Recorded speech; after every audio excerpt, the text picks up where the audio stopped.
Sa video natin ngayon mga maestro ay pag-usapan muli natin itong 15K salary increase. Ito po yung Senate Bill number 211 na inihain po ni Senator Risa Ontiveros. Ayan. So marami po tayong mga nakikitang mga comment po, no, sa mga post sa social media patungkol nga po dito sa 15K salary increase po na isinusulong po ni Senator Risa Ontiveros. Ano po, particularly po sa mga panahon ngayon. Ayan. So karamihan po sa mga reaction po or mga opinion ng ating mga kamaestro dyan na deserve daw ng mga teachers itong ating 15K na salary increase. Ano po, kaysa naman daw nakukurap lang or kinukuha lang ng mga, alam nyo na, yung pera, ano po mga kamaestro. Ayan, so imbis na mapunta sa mga contractor, sa mga ng mga DPWH and sa ibang mga politiko, no, mas maganda raw ang ating pong budget or paglaanan ng budget ito pong salary increase ng mga teachers. Ayan. Anyway, ito naman ay 15K lang, ano po mga kamaestro. Kung ikukumpara natin sa mga nawawalang pondo natin na napupunta lang po sa mga buhaya ng ating pamalaan na umaabot po ng bilyon-bilyon, ano po mga kamaestro.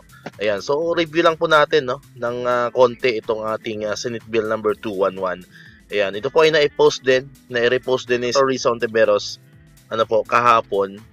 Ayan, nandun po yan sa kanyang official Facebook page. Actually, doon po natin kinuha itong image po na pinapakita po natin ngayon. So, credits po sa Facebook page ni Senator Risa Ontiveros. So, ito po yung Senate Bill number 211. So, ito po ay na-file noong July 7, 2025. Nakalagay po dyan, ito po yung kanyang long title, providing for the 15,000 pesos or an act providing for 15,000 pesos across the board increase in the basic monthly salary of teachers and employees in the public basic education and appropriating funds therefore. Ayan, so ito po yung explanatory note niya. Ayan, hindi na po natin yan babasahin. Ayan, proceed po natin siya sa next paragraph. Ito po, no? So nakalagay dyan, under the Salary and Standardization Law of 2019, teachers receive a little over 6,000 in salary increases spread across 4 years, equivalent to roughly 1,500 annually. This amount is insufficient to keep up with the rising cost of living and the steadily increasing prices of basic commodities and services. Ayan, according po yan sa Teachers Dignity Coalition noong 2023. As a result of this, inadequate salary levels, some public school teachers have sought better income opportunities abroad, taken part-time teaching jobs in private educational institutions, or worked as a freelance home-based tutors. Over the years, various teachers' unions and organizations have consistently called on the government to provide decent compensation and substantial salary increases for both teaching and non-teaching personnel. In response, this bill seeks to grant an across-the-board increase of 15,000 pesos to the basic monthly salary of teaching and non-teaching personnel in public basic education. Ayan. So napakaganda po mga kamaestro nitong Senate bill na ito and hopefully po ito ay talagang maipasa bilang isang ganap na batas.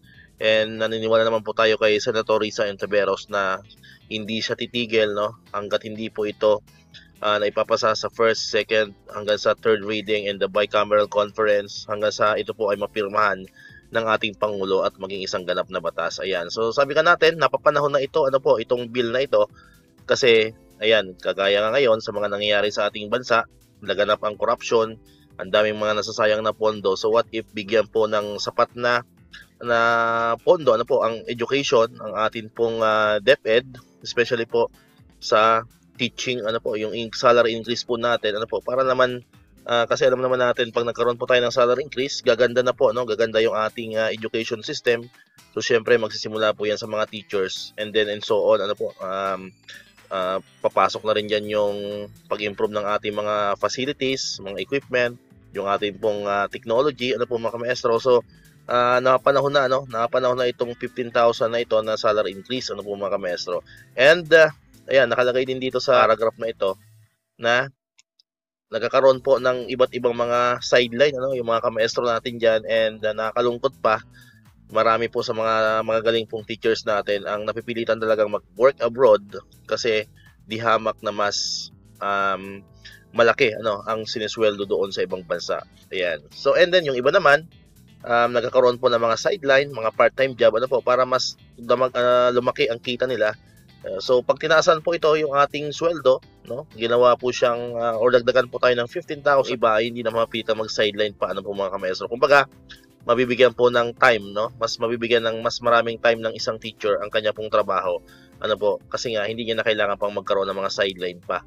Ano po? Or para magkaroon siya ng karagdagang pangkita, ano po mga kamaestro. Ayan. So sabay-sabay po nating babantayan, ano? At titingnan po kung ano po yung magiging development nitong salary increase bill na ito ni Senator Risa Hontiveros. And sabi nga natin, we hope for the best na pagdating po ng or sa pagkatapos po ng 20th Congress, ito po ay magiging isang ganap na batas. Alright, so dito ko na tatapusin itong ating video ngayon mga kamaestro. Kung di ka pa nakakapag-subscribe, click mo na ang subscribe button dyan para ikaw yung unang nakapanood ng mga videos na na-upload natin. Katulad dito, yung mga updates pa rin about sa salary increase and other benefits ng mga teachers and government employees. And syempre, click mo na rin ang notification bell button para manonotify ka, always updated ka pag may mga bago tayong uploaded na videos. Sa muli, maraming salamat sa inyong panonood at pakikinig. Once again, El Maestro, see you on my next vlog. Bye-bye!